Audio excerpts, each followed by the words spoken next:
Hello everyone, नमस्ते अनि स्वागत छ हजुरहरूलाई हिमालय किचनमा। आज चाहिँ म एकदमै मिठो परवलको तरकारीको रेसिपी लिएर आएको छु हजुरहरूको लागि।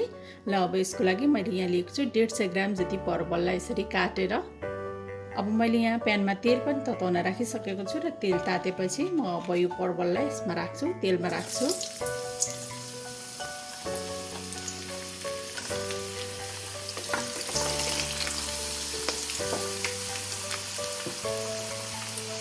र अब चाहिँ परवल राखेर यसलाई रातो हुने बेलासम्म फ्राई गर्नुपर्छ। मैले चाहिँ आज आलु लिएको छैन, हजुरहरूले यसमा आलु पनि राखेर बनाउन सक्नुहुन्छ। ल अब यतिको फ्राई भएपछि अब मैले यसलाई झिक्छु।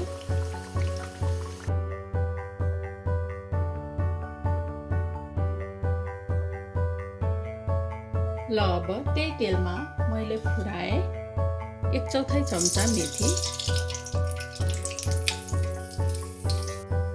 आधा सानो चम्चा जिरा, 1/4 चम्चा सौंफ,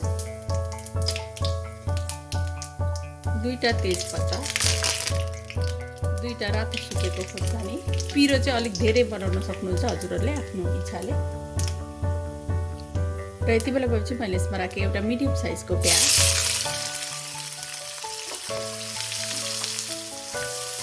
प्याजलाई केही बेर पकाउँ।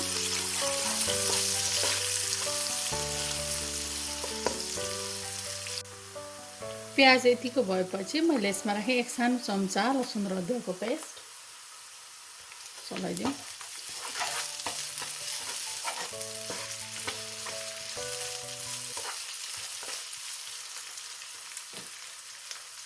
अब मैले यसमा राखेँ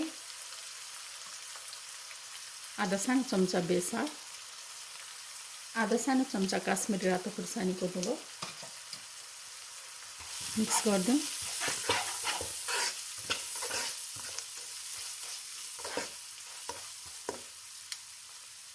अब राखेँ मैले एउटा ठुलो टमाटर, नुन राखेँ, टमाटर राखेर थोरै। अब मिक्स गरिदिउँ।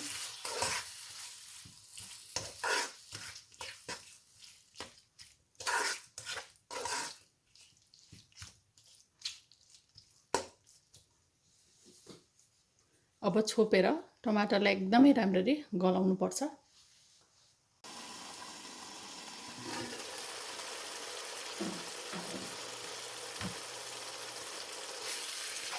ल अब टमाटर पनि राम्ररी गलिसकेको छ।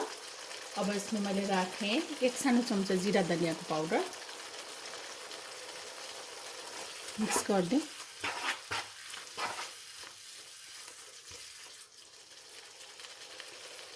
र यति बेला भएपछि मैले राखेँ अघि फ्राई गरेको परवल। परवलमा पनि मैले नुन राखेको छैन अघि, त्यही भएर त्यसको लागि म थोरै नुन थप्दैछु। मिक्स गरिदिउँ।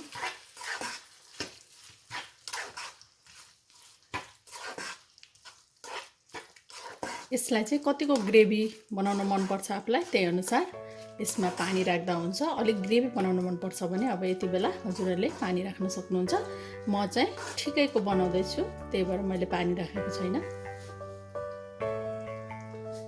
अब यसलाई छोपेर 15 मिनट जति मिडियम हिटमा पकाउनु पर्छ।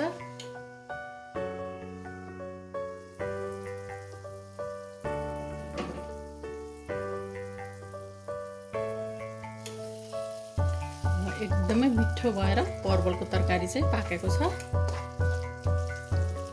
अब मैले यसमा राखेँ 1/4 चम्चा गरम मसला पाउडर, थोरै कसुरी मेथी, थोरै हरियो धनियाको पात। मिक्स गरिदिउँ। 1 मिनट जति यसलाई पाक्न दिउँ यहाँ यसरी चलाउँदै।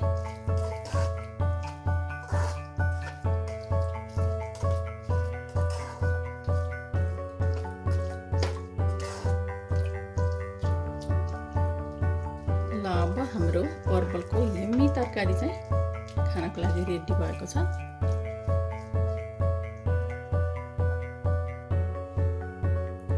एकदमै मिठो परवलको तरकारी चाहिँ अब बनेर खानको लागि रेडी भएको छ।